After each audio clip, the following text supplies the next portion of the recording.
Good afternoon. It's Friday, the 3rd of September 2021, just after 1 o'clock. Welcome to UK Column News. Your host this afternoon, Mike Robinson, myself, Brian Gerrish.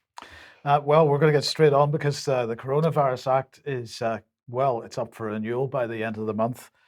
So let's just have a look at this. This is what it looked like the last time. Almost nobody in the House of Commons. It'll be the same again this time. So will it be renewed? Well, last time was March, of course, because it has to be renewed every 6 months. And at that point, if you remember, I'm just going to run through that Esther McVey published an article in the Telegraph. We need to urgently bring to an end the sweeping emergency powers. And I just wanted to remind everybody what she said at the time. COVID is, of course, she said, a deadly disease to those who are vulnerable to it.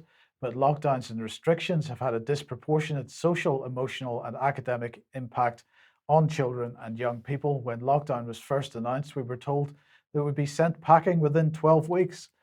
Later, we were reassured that it would be significant return to normality by Christmas, and Christmas was cancelled.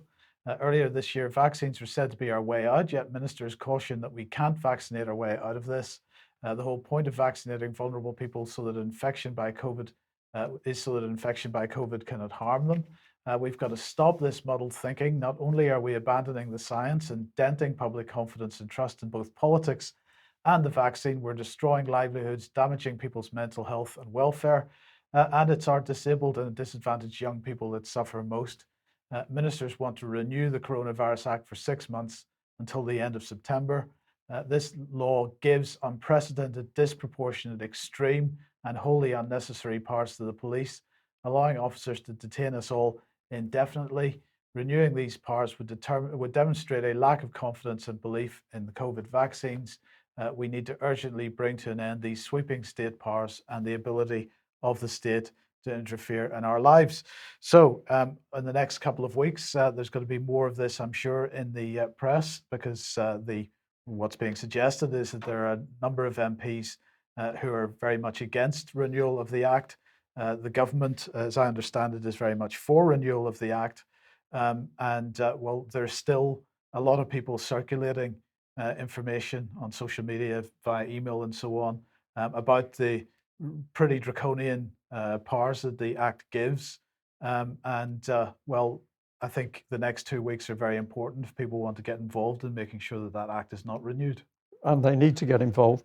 I just always wince slightly, Mike, when I see the muddled thinking used by one of the politicians, because 1 minute she's talking about muddled thinking, which suggests that it's all rather an accident. It's a little bit of the so-called cock-up theory. These people have made a bit of a mistake. And then she changes her language and she's using extreme powers, unnecessary. So she's into very serious, dangerous things. And of course, this is not muddled thinking. This is deliberate, malicious policy by the British government in order to shut down, lock down, quarantine people.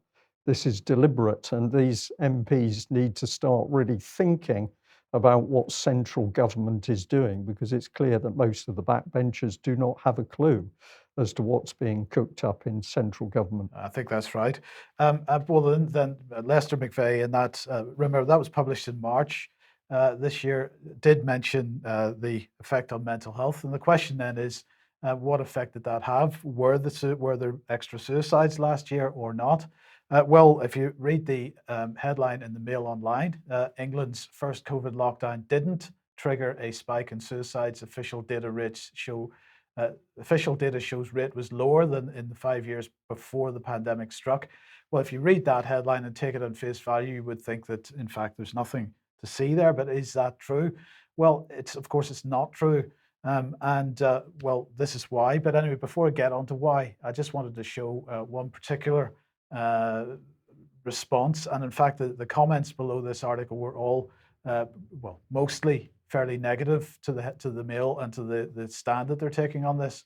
One person here is saying, since I personally know of 3 people who took their own lives during the first lockdown and yet no one who died of COVID, I simply don't believe this. Try harder next time to make your claims more plausible. And the follow-up comment there was, I don't believe it either. I know of 2 teenagers who took their own life last year and one 25-year-old, all due to the lockdown. Well, what exactly were they talking about? They're talking about new statistics from the Office for National Statistics, and here is the graph that the ONS has published. And the first thing to note there is that this is an age standardized suicide rate. So these are not absolute figures that they have published here. This is age standardized, and of course that gives probably a better picture if you're comparing to previous years. But the other key thing to note here is, well, as I say, it's not absolute figures, so we'd be very keen to see the absolute figures. But the other thing to note here, this is from April and July 2020. This is the time period that they're talking about. So that was very early in the lockdown, and really the effect of lockdown wasn't seen until probably later than that. So we've got to really pay attention to what happens when the next round of figures come out. But even at that point, it's still not quite correct, because if we look at what the caveats that the ONS talks about, they're saying figures are for deaths occurring rather than deaths registered in each calendar year. Because of the length of time it takes to complete a coroner's inquest, it can take months or even years for a suicide to be registered. So actually, these figures are speculative at this point. And they do say this, these are provisional death occurrences data, which are used for 2020 in this article. They're subject to change. This enables timely analysis to be completed to monitor trends, but actually it doesn't even provide that. Because until there is a definitive cause of death, registered, and actually a coroner's inquest, if necessary, there's how are they actually getting the information that it is a suicide? It's not confirmed at this point. So equally, somebody who has died, who perhaps at this point it's been attributed to COVID, may in fact not have died as a result of COVID. It requires further investigation. Yes, if I'm just bring that slide back on screen, like the thing that caught my eye straight away is that the actual text doesn't relate there, because it's basically saying that provisional death occurrences data is used. The data is provisional. That's a caveat. That's a warning. They're subject to change. But then we say this enables timely analysis. Yes, that's. Well, these two, you can't reconcile those two. So this is deliberate misleading of the public again. It's sad that we're seeing the ONS getting into this game, because previously the ONS had been really rigorous in ensuring that its data was correct. It was only when the COVID issue came up that we saw the government pressure on the ONS itself. Well, okay, I think I'm sticking up for them a bit.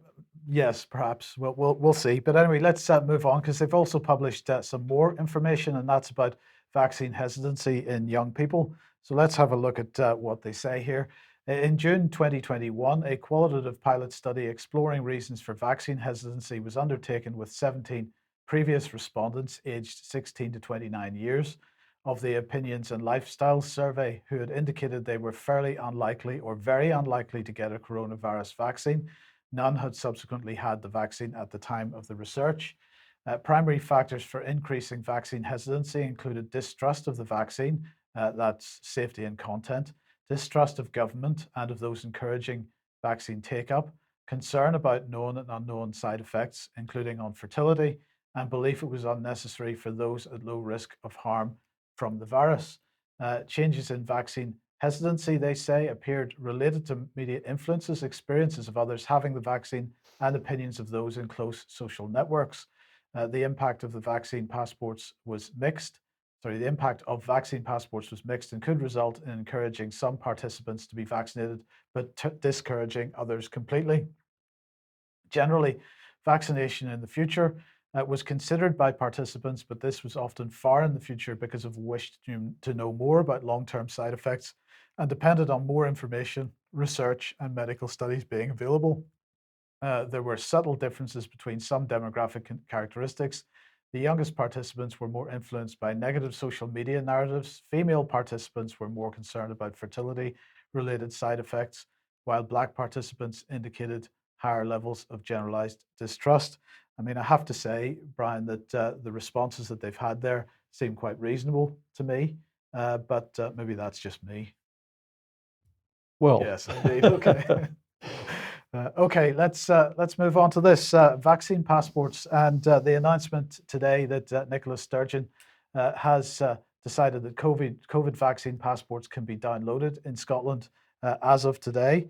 What she's saying, people can download, according to this Russia Journal article, people can download a copy of their vaccination certificate from today, as the Scottish Government plans to introduce new measures to require the documents. The so-called vaccine passports will be needed from later this month to gain entry to nightclubs and some large events. So what kind of large events are we talking about? So proof of vaccination will be required to enter nightclubs and adult entertainment venues, unseated indoor live events with more than 500 people in the audience, unseated outdoor live events with more, sorry, that was unseated indoor live events with more than 500 people, unseated outdoor events, live events with more than 4,000 people, and any event that has more than 10,000 people in attendance. They're saying that at this point there are no plans to introduce certification for the wider hospitality industry, but they say they're going to keep that under review over the autumn and the winter. Well, if that's what's going on in Scotland, we might have a look at another country, because maybe we're getting a clue as to where things are going in general, and that's Pakistan. So this is the Pakistani National Highways and Motorway Police, who tweeted this out a few days ago on August the 26th. Get ready, get vaccinated before 15th of September and carry your certificate along, because sorry, no vaccine, no motorway. People that are unvaccinated will not be allowed to travel on Pakistani motorways from the 15th of September. Unvaccinated people will not be allowed to use public transport from the 15th of October. There'll be no petrol available to unvaccinated people in Lahore starting from, well, actually that started on the 1st of September. There'll be vaccination requirement for domestic air travel from the 30th of September.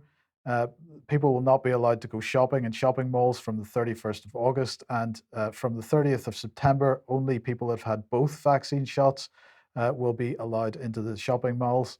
And from the 31st of August, people with one vaccine shot are allowed into hotels and restaurants, but that will change again on the 30th of September, when people with a single shot will not be allowed to go into hotels and restaurants.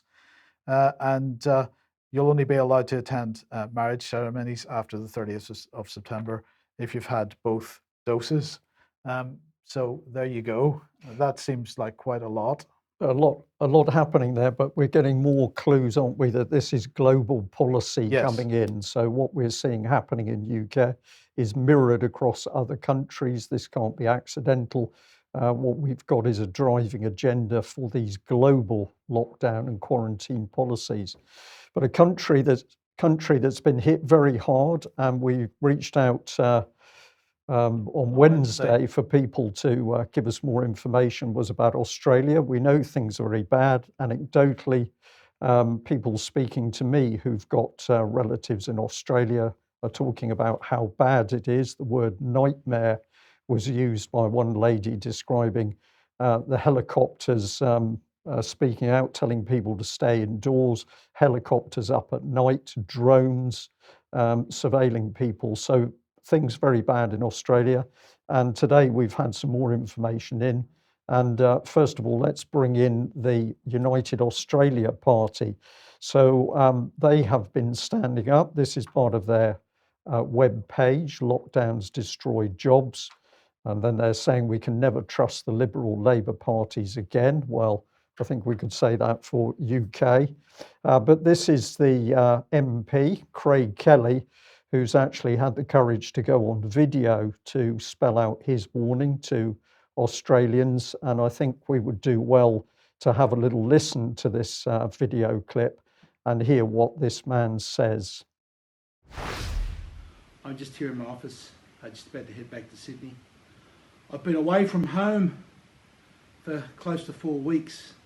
I think that's the longest that I've ever been away from Sydney in my life. But it's worth it to fight for the issues that are important. Today, in Parliament, we gave the government, the Liberal Party and the Labor Party, the chance to support no domestic vaccine passports, and they both voted against it. Only George Christensen, a man of integrity and courage, crossed the floor to sit with me, to vote for the no vaccine passport bill, to even just bring it on for a debate. So the die's cast. We know where things sit. These vaccine passports will be with us forever. As we've seen in Israel, these people want to inject us forever. They want us to hold our freedoms at ransom forever until we bow down to their commands. The only way that we'll be able to stop vaccine passports in this country is to vote out both the Labor and Liberal candidates at the next election. It's quite simple. The United Australia Party will not stand for vaccine passports in this country. So at the next election, you'll have a choice. You can vote for vaccine passports and the suspensions of your freedoms if you vote Labor or Liberal or Greens or Nationals, or you can vote for freedom with the United Australia Party. As I said, the die's set. We know where the contest is, and we are up for the fight. So very measured analysis there by that man. He says the only thing we can do is vote these people out. Well, is it the only thing? I'm going to challenge that slightly and say, well, every area that people can challenge, there needs to be a challenge. And if the voting system is part of that, yes, people need to vote. But of course, everywhere that people say, no, we're not accepting this, they are challenging on the spot every hour of every day. And I think it's that sort of determination which is required. But interestingly, we're not seeing any of this comment on the BBC or within the newspapers in UK. So clear that there's a media blackout effectively on what's happening in Australia. And the Australians who are now talking to the UK column are saying how difficult it is to get hold of even reports within Australia. And of course, the immense distances and the shutting down of some of the roads is making this more difficult. It's very difficult for Australians to understand what's even happening in their own country. And of course, many of them are actually shut up in curfews. But one of the issues that has come to the fore quite a bit is this. Sorry, I put the wrong graphic up, but go ahead. Okay, is the truckers, because they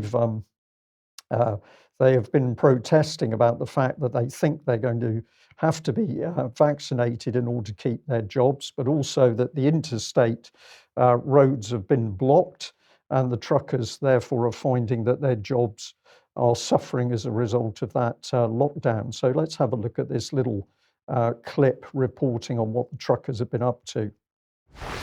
2 trucks, all it takes. Shutting down the M1, this is no ordinary roadblock. Southbound at Reedy Creek, police redirecting some, but for most it was too late. Kilometres of motorists trapped as truckies rally unsanctioned by their union in fear they'll face a choice: get vaccinated or fired. The fear, the anger, the anxiety is just building and building and building. That was the clip, very short, but it at least emphasises what's going on. But if I heard the lady reporting correctly, she describes the people who are trapped in those queues, they're the moderates. I'm pretty sure she says the moderates are trapped in the queues. And of course, this is the media spin. Those nasty truckers have no right to be doing that. We're not interested in the problems of the truckers or the warnings of the truckers. The people who are in those queues are all the moderates. So this is more media spin. But can we remind people that it was the British government that sold the behavioural change technology that came out of the Behavioural Insights team of the British government 2010 document Mindspace, that was sold to Australia. So we can be pretty sure that not only the Australian politicians and people inside authority and the Australian public all being subjected to this applied psychology in order to get the government message across. Well, where does it head to? It gets worse, because this is Australia, South Australia, conducting a home quarantine trial. This report you'll find very, very easily on the internet, but basically the trial's due to start with people returning from New South Wales and Victoria. And the Premier, Stephen Marshall, said he hoped the trial will be expanded to international travellers in subsequent weeks, making it a national first. Those in home-based quarantine, notice the wording there, home-based quarantine, will need to download an app developed by the South Australian government to prove they're staying at home while required to. People wanting to return to South Australia and home quarantine will have to apply to the health authority. So what are people going to have to do? Well, they have to prove that they have a place to isolate during their quarantine period, but they've also got to be fully vaccinated. And those who are approved will have to download the South Australian Government Home Quarantine app, which uses, quote, geolocation and facial recognition software to track those in quarantine. So let's just follow through some of the comments here from Stephen Marshall, the South Australia Premier. He said the app will contact people at random, asking to provide proof of their location within 15 minutes. We don't tell them how often or when on a random basis they have to reply, but they have to reply within 15 minutes. So imagine, Mike, the stress. You've just talked about mental health. Imagine the stress of somebody who's locked in their home and they're going to get this thing calling them up effectively. They've got 15 minutes to respond.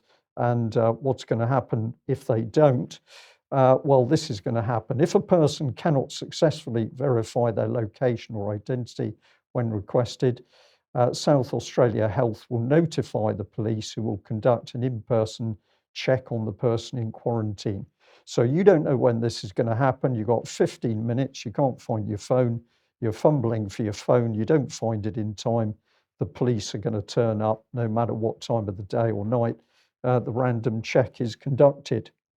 And this man is amazing because he says, I think every South Australian should feel pretty proud that we are the national pilot for the home-based quarantine app. I'm looking at this man and the vacant look in his eyes, Mike, but a very, very dangerous individual by the fact that he appears to have no concept of what he's actually up to. Luckily, some people in Australia are beginning to wake up to what's happening, and this is from the Greens.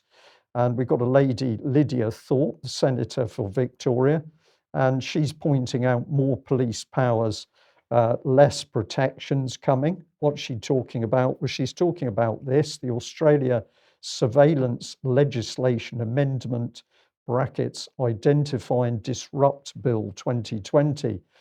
So this has now been passed through. She says the Labour and Liberal parties have voted to pass the Surveillance Legislation Amendment, Identify and Disrupt Bill 2020, which makes 3 new warrants available to the Australian Federal Police and Australian Criminal Intelligence Commission. So let's just highlight the key bits here. The network activity warrants will allow the police and the Criminal Intelligence Commission to monitor online activity without investigating or accusing a person of crime. Do you like the sound of this one, Mike? Account takeover warrants enable police to take over an account and change their data, which could then be used as evidence in a criminal proceeding. Data disruption warrants grant law enforcement data disruption powers to stop the suspected commission of an offence using a computer. If a person with relevant knowledge does not comply with a data disruption warrant, it could result in a 10-year jail term. And the Richardson Review concluded that this bill enables the police and the Criminal Intelligence Commission to be, quote, judge, jury and executioner. They say that's not how we deliver justice in this country. So Senator Lydia Thorpe is at least one of the people speaking out. The bill does not identify or explain why these powers are necessary. And our allies in the United States, the United Kingdom, Canada and New Zealand do not grant law enforcement these rights, to which we probably should say yet, Mike, I would think. So really draconian legislation coming into Australia, and we've got the online harms bill building here. I think these same restrictions are certainly going to come into UK unless we stand up and say, no, we're not having it. But the question is, how do we capture the coming generations? Well, maybe this gives us a clue. Here is an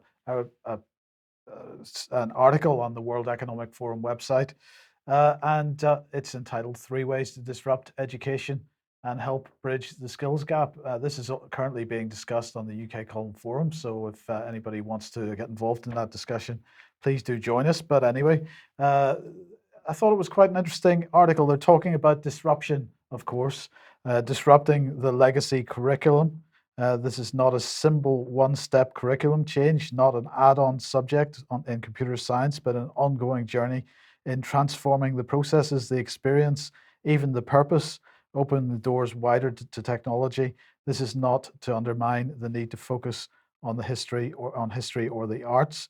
So it's really what this article is about is attempting to bring children more into the sort of future digital world of AI and so on. Let's just have a look at the graphic that goes with it, because they talk about the future of jobs, and this is highly interesting. Because, for example, in healthcare, general medical practitioners may be replaced by an app. Well, a lot of people are experiencing that perhaps general practitioners in the UK at the moment aren't any more useful than an app. They're certainly less engaging than an app, because it's impossible. Well, perhaps you spend most of your time engaged with an engaged tone on the phone or something, but certainly it's pretty hard to get in contact with the general practitioner already. And more and more of them are effectively destroying their own jobs by bringing in more and more digitization of their services. Specialization will be the key, and medical robotic assistance and AR and VR will be the mainstream of healthcare in the coming years. In manufacturing, alive and intelligent data sets, AI, 3D, and autonomous production will combine to create humanless factories. Sustainability will be at the heart of future production. Humans will only work on the top of the production chain for ideation and prototype generation, but will they even be doing that? Well, of course, once you remove humans out of the workforce completely, well, what is left for them? We've already seen headlines in the last few days about the need to regulate the likes of Netflix and Amazon and so on, because so many people are spending so much time while they've been on furlough for the last 18 months watching stuff on these programs, and the UK film industry is growing in order to try to create more content for this. But how will people earn a living? Well, of course, they're going to earn their livings through universal basic income. Vaccine passports, universal basic income, central bank digital currencies. We start to see how these systems are being merged together to create a mechanism of control effectively, and social credit. There's a huge criticism of China amongst many people because of their social credit scheme, but frankly, we're building something which is significantly worse than anything China has done. And then on banking, of course, cashless society will become the norm. Physical banks may not exist at all. Well, that's already happening, branches being closed almost on a daily basis. And banks may become community platforms with an ecosystem of services centered around experience and expense.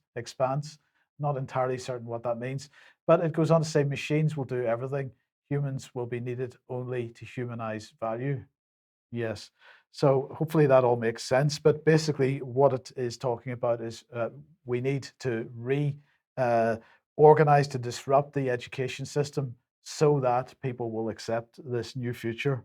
Well, the new future doesn't really involve humans as far as I can see. Certainly not as far as the World Economic Forum sees, and of course it's one of the key bodies setting the global political policy. Perhaps we should just give a little bit of an explanation about the disruption and disruptors, which is coming up more and more in documentation we see for this globalist policy. And the simple agenda with disruption is that if you have an organization or perhaps a whole country that is stable, it's got a history, everybody knows their jobs, it's quiet, it's efficient, and life goes on in a calm, reasonable way.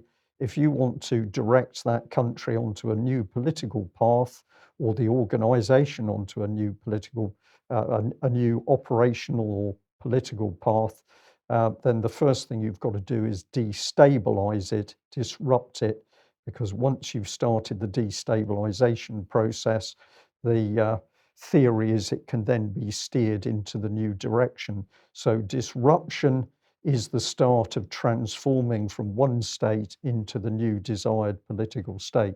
And we're seeing this, of course, in national policy level, but also in globalist policy level. Yes. Okay. If you like what the UK Column does and you would like to support us, then please head over to ukcolumn.org/community, and there are options to help us out there. That would be very much appreciated. Also, do share our material on the various platforms, including brand YouTube, Rumble, BitChute, Odyssey, and so on. Now, let's move on to some excellent news, Brian. Here we go. Today, that was actually yesterday, Sajid Javid accepted the expert recommendations from the Independent Joint Committee on Vaccination and Immunization to offer a third vaccine dose to people aged 12 and over with severely weakened immune systems. So we know that the safety trials have not been done for numerous categories, certainly including children, and now we're into third vaccines for vulnerable people from the age of 12. Yes, and we know people with, or this is rather, Sajid Javid says he knows people with specific conditions that can make them particularly vulnerable to COVID-19 may have received less protection against the virus from 2 vaccine doses. We'll come on to where this has come from in a second. This is not the start of the booster program. We're continuing to plan for this to begin in September. That's the booster program to ensure the protection people have built from vaccines is maintained.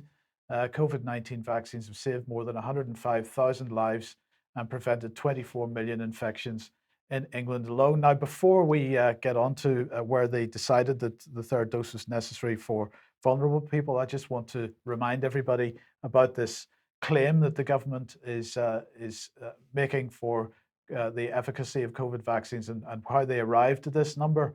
And in fact, I'm going to go back to the very first press release on this, where they were claiming 10,000 lives saved. This is from March, but actually with each month since then, that number has gone from 10,000 and has increased each month. So the latest claim now is 105,000 lives saved. If you want to find out where they get this information from, it's the impact of COVID-19 vaccines on mortality in England. And this particular one that I'm showing on screen, it covers the period December 2020 to February 2021, but there's a monthly release on this. You can go and find it on the UK government website. And at that point, they were saying 6,100 deaths prevented. But I just want to remind everybody how they came to this conclusion, because it's based on estimations of the impact. It's based on they say that both the lockdown and the vaccination program are likely to have impacted on incidence of COVID-19 cases. Therefore, there are challenges in estimating the impact of any particular intervention. They said that vaccine effectiveness against mortality was based on the most recent Public Health England estimates of effectiveness of vaccination. They talked about assumptions because they assumed it would take 31 days before the effect of vaccination on deaths was observed. They were talking about computer models using a dynamic age-structured model that has been continually matched to national and regional data through the pandemic. We compare simulations with and without vaccination. And in each one of these releases, as they've gone on, they've clarified the types of models that they're using. But this claim of 105,000 deaths prevented by the vaccination program is wholly based on their models. It's not really based on any real evidence that any lives have been saved so far. Yeah. I'm silent, Mike, because I'm obviously watched this come up on our screens, and it's just evident that the lies to the public are increasing and increasing. We can't even trust the basic data coming through the ONS. We can't trust the modelling. We can't trust the government's reaction with the pharmaceutical and the vaccine companies. The whole thing is a constructed lie to the public. It is so apparent. So my silence is simply I don't know what to say anymore. Right. Well, okay. Well, where did this need for a third dose for vulnerable people or people that are immunocompromised come from? It came from the Octave trial, This is run by the National Institute for Health Research. What they're saying is that immunosuppression varies, is what the British government is saying. Immunosuppression varies widely in severity and duration. Many people who are immunosuppressed have lower levels of antibodies after COVID-19 vaccination. So that the data from the Octave trial has shown that almost everyone that was immunosuppressed mounted an immune response after 2 doses. But that in fact, in around 40% of these people, the levels of antibodies were extremely low. Okay, so that's what's justifying the 3rd dose for immunosuppressed people, but it's based on this notion of antibodies.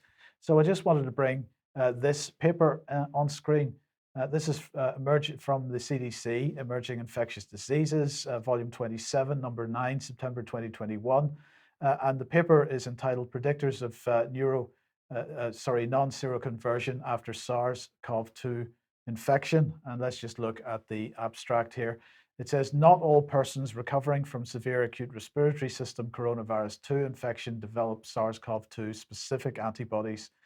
We show that non-seroconversion is associated with younger age and higher RT-PCR cycle threshold values, and identify SARS-CoV-2 viral loads in the nasopharynx as a major correlate of the systemic antibody response. So they're saying that basically there is not necessarily an antibody response if you've had the infection, and therefore they're using this to justify vaccination and so on.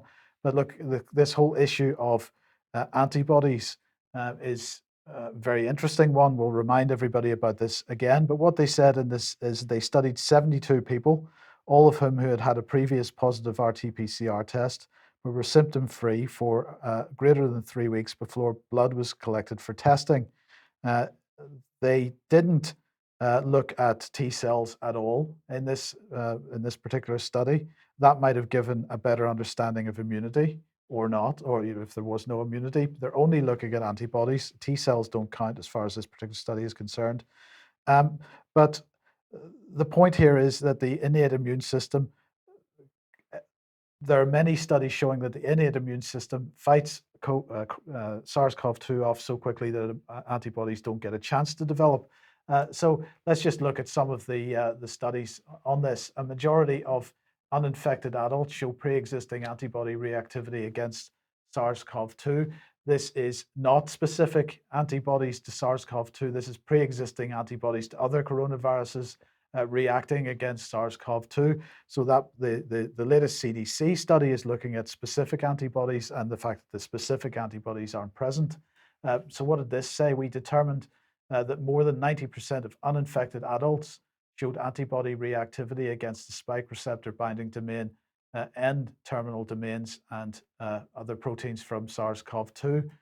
We conclude that most adults display pre-existing antibody cross-reactivity against SARS-CoV-2, which further supports investigation of how this may impact the clinical severity of COVID-19 or SARS-CoV-2 vaccine responses. Even the BBC in the early days, although they changed their tune as soon as the vaccinations came along, coronavirus immunity may be more widespread than tests suggest. And what were they saying? People testing negative for coronavirus antibodies may still have some immunity, a study has suggested. For every person testing positive for antibodies, 2 were found to have specific T cells, which identify and destroy infected cells. And then we've got another article in Science here, T cells found in COVID-19 patients bode well for long-term immunity. Another one, targets of T cell responses to SARS-CoV-2 coronavirus in humans with COVID-19 disease and unexposed individuals, in which they said, importantly, we detected SARS-CoV-2 reactive CD4 T cells in 40 to 60% of unexposed individuals, suggesting cross-reactive T cell recognition between circulating common cold coronaviruses and SARS-CoV-2. And even Sarah Gilbert, the person who developed the Oxford AstraZeneca vaccine, last year had said, it's possible we're underestimating natural or already acquired immunity to this virus. There's certainly evidence that people have not developed antibodies, but have developed a T cell response. And also from Oxford University, Sir John Bell saying, so there's probably background T cell immunity in people before they see the coronavirus. those T cells get a bit tired once you're beyond the age of 65 and not be as effective at removing a virus. But the question is, if the CDC is saying that they're concerned that there isn't a specific SARS-CoV-2 antibody response in many cases, then we've got to ask this question. If that's true, if everything that we've said up until now is true, then what effect does a vaccine-derived specific immune response have on this general immune response? If we have a general immune response, which we seem to have in many, many cases, then by using the mass vaccination program that we have, we're training the immune system to be specific to SARS-CoV-2. Well, what effect does that have on a response to other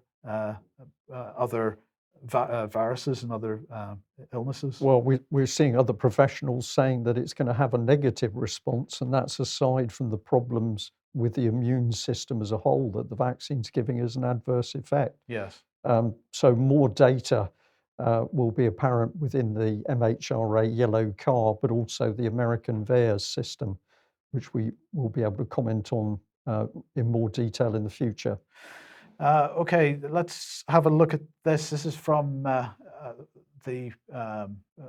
sorry, I've forgotten the name of the organization, but it's a think tank looking at employment issues in the UK, and they have just released the latest jobs recovery tracker with data, and they've found that demand for workers remains high across the UK amidst growing labour shortages. Now, many headlines on this over the last number of days, mostly focusing on truckers. We've covered that on this programme, but you can go and have a look on the if you find this tweet for the Rec Press office. I think it's the Recruitment and Employment That's the one. Confederation. Thank you very much, Yeah. Brian. Yes, well, let's have a look at what ITV was saying, because they were focusing on one particular aspect of this, which is the care sector.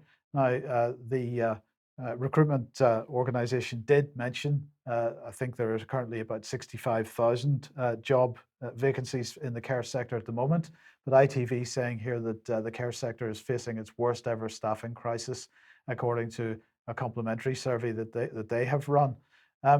None of the media coverage on this, of course, is discussing why there is a care sector problem. Well, I've seen some commentary, which is unconfirmed as far as I'm concerned, because I don't know the veracity of the information, but I've seen one statistic, which is that 30% of people are in the process of leaving, have either left or in the process of leaving the care sector. And you've got to wonder why.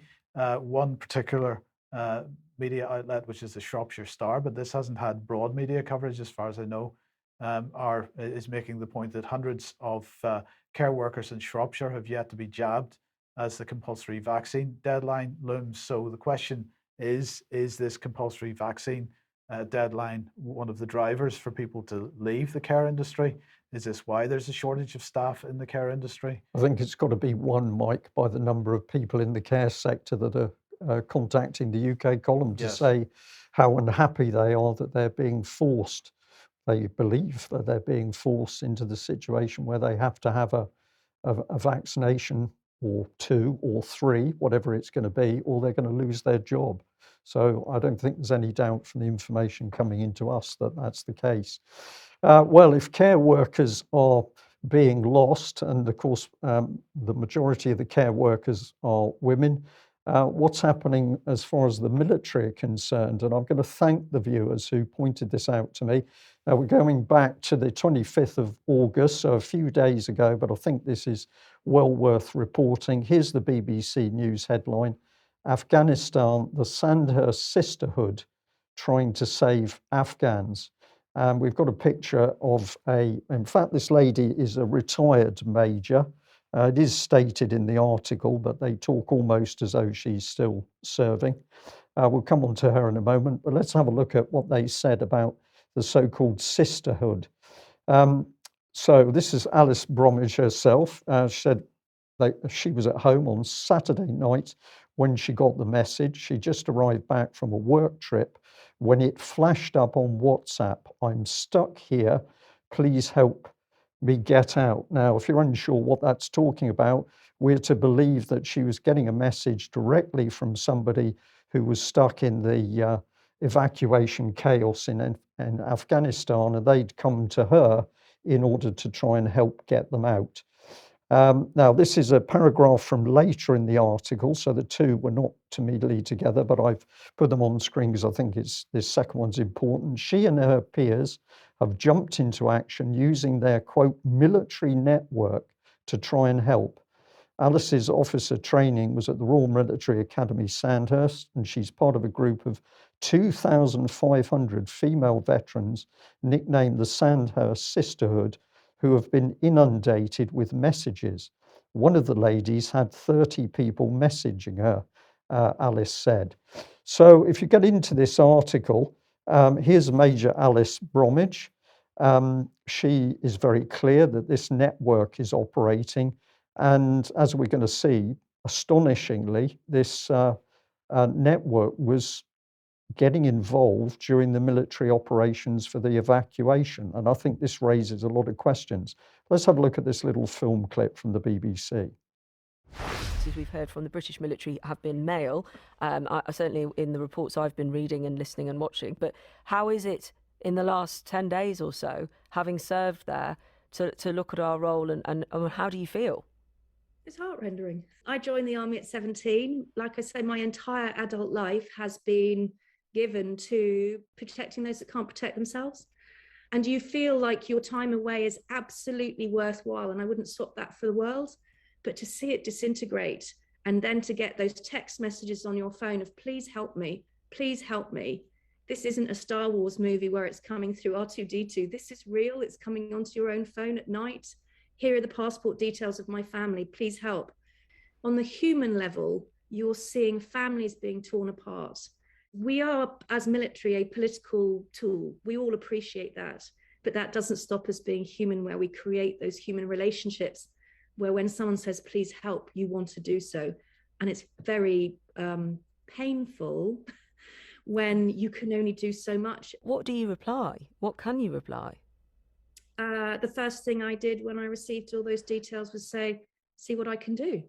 And I then rang into someone who I know has been helping with the military effort for the evacuation and said, what do I do? So the female military, both serving and ex, has a network called the Sandhurst Sisterhood, which is 2,500 female officers. And that has just been alive with how to help. For example, there's another veteran ex-military lady who's running a security company in Kabul. She's doing what she can. There are the funding pages to try and make sure that we can raise funds to actually be able to pay for the security staff to help get other people out. So the little clip does end abruptly like that when you watch it through the article. What is this lady saying that's of interest? Well, there are a great number of things, but of course the first thing she said is that she regarded her job in the army as protecting vulnerable people. And I think the first thing we'd have to say was her job not to protect people within the United Kingdom as a first stance, or does she regard herself as being some sort of international policeman? I think there's some confusion in this lady's head as to what her job actually was.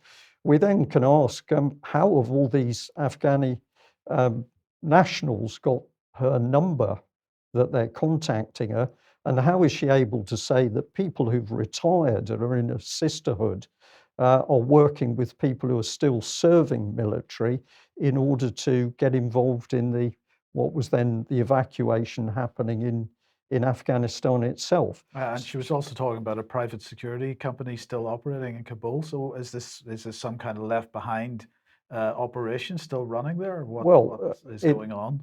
There's so many questions about this. We'll just do a few to see whether our viewers pick up on why we're so interested in this story. But essentially, who is the sisterhood? What authority have they got? Who voted them into power to get involved with British military operations? And if you notice that the start of that little interview, the sneer from the BBC interviewer that she'd heard mainly male voices, but now we were going to go to the female voices, well, not military voices, but sisterhood voices. In fairness, you've got to remember that was BBC Women's Hour, which has a very particular focus. Of course it does, and that was going to be pushed across. So let's have a little look in a bit more detail of what this lady had to say. She says in the BBC article, it's been a tough week. I'm getting messages throughout the night from individual families. Here's my wife, here's my kids, passport photos, visa. I worked with so-and-so, can you help me? This is astonishing to me that we've just got somebody who's being contacted by people within Afghanistan. Maybe people are going to contact me and say, I've got this one badly wrong, but I'm asking questions as to how this can be happening while a military operation is going on. This is the point. She says that another woman, a British officer, stayed on the phone to 2 female Afghan soldiers as they hid in a sewer waiting for help from the British Army. So I think what's being said here is that a woman, a serving officer, it appears, but who's a member of the sisterhood, is got a particular role within the military operation. When the British soldier arrived, the sisterhood member explained to him that the 2 Afghan women had served alongside her and should be evacuated. So who's in charge here? Is this the British military or is this the sisterhood? This is an extraordinary claim by this lady, and I think so many questions need to be asked about what's going on. She goes on to say, you almost shut down your emotions and go into action mode. At the end of the day, we lean on our training. We're trained to deal with crisis response. Something needs doing. What can I do? So she's retired, but apparently has the ability to get involved in what was then a military operation in Afghanistan. Right. Okay. So, what is the chain of command here? I mean, you've sort of hinted at this, but if what she's claiming is that somebody's on the phone to somebody, to a serving officer or serving military man in Afghanistan, giving them orders, effectively. Yeah, This person should be evacuated. exactly. Who was this person? Were they security cleared? What did we know about them? Were they a desirable person to come to UK? We have no idea, but apparently the sisterhood decided that that was going to happen. Those in the sisterhood are doing everything they can. One veteran named Jude is helping to run safe houses and putting on secure trips to and from the airport. Is this official Army business? Is this official UK military business? What I think it's showing us is that the situation in Afghanistan absolutely out of control. Who's running things? It goes on. We do all of this just to get them, those contacting us, on a list. That doesn't mean they are on. Sorry, that doesn't mean they are out. They're out of Afghanistan. The lists are huge. We've trained hundreds of people. We've done the first tiny bit. The chaos is just beginning. So she recognizes the chaos, but could it be because that we've got a group of people with no formal responsibility at all? This is a group of 2,500 ex-military women who are apparently helping to run the military policy in Afghanistan. This is astonishing. So the questions that the BBC failed to ask: how was the sisterhood able to directly interact with the then ongoing military operation to evacuate Afghanistan? And that includes communicating with, influencing and steering serving military soldiers doing their job in theatre.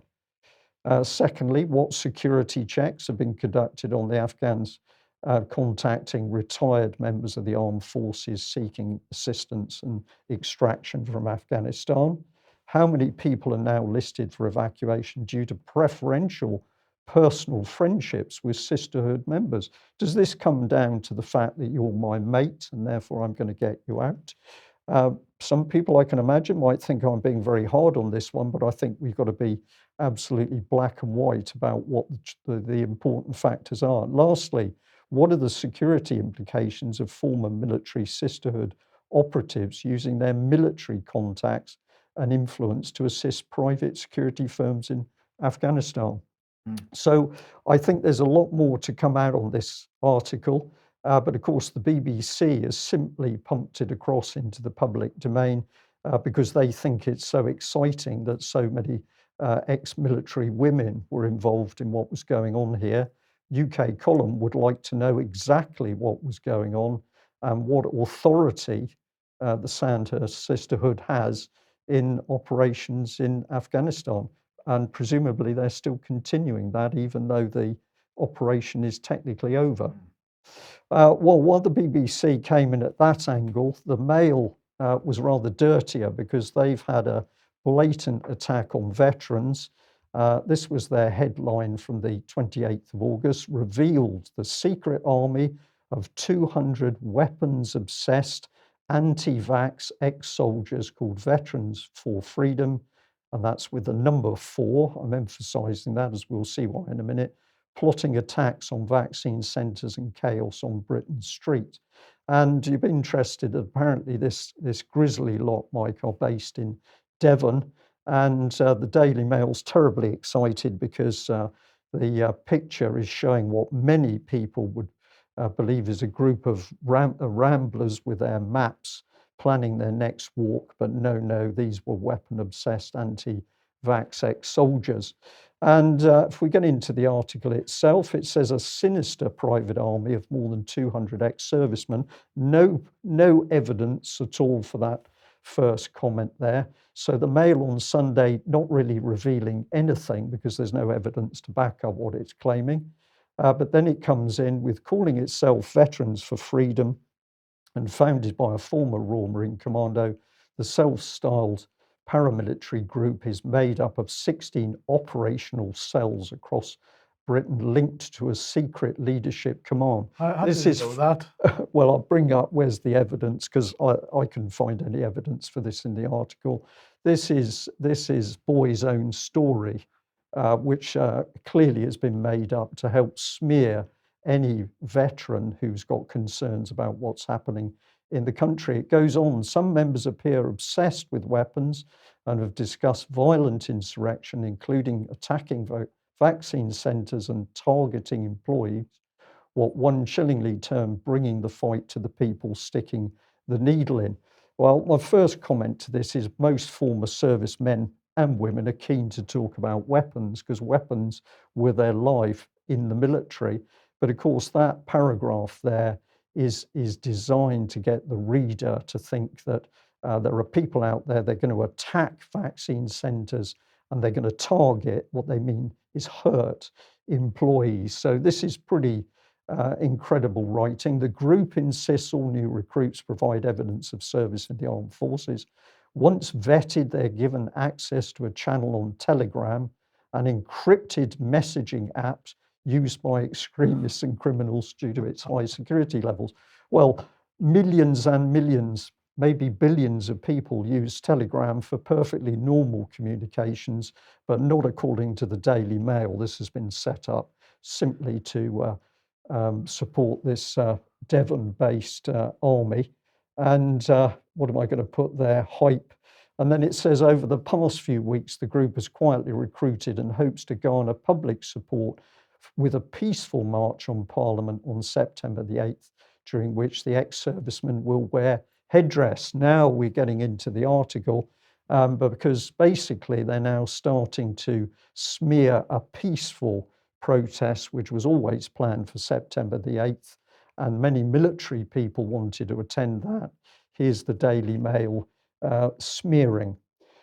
So they went on to say this, the group's belief that its march next month will win the hearts and minds and the support of serving members of the armed forces would appear misjudged if an anti-vaccine protest at the BBC earlier this month is anything to go by. So what are they trying to say? They're trying to say that the serving military don't support veterans who are concerned about what's happening in the country. That's what the writer's trying to do here.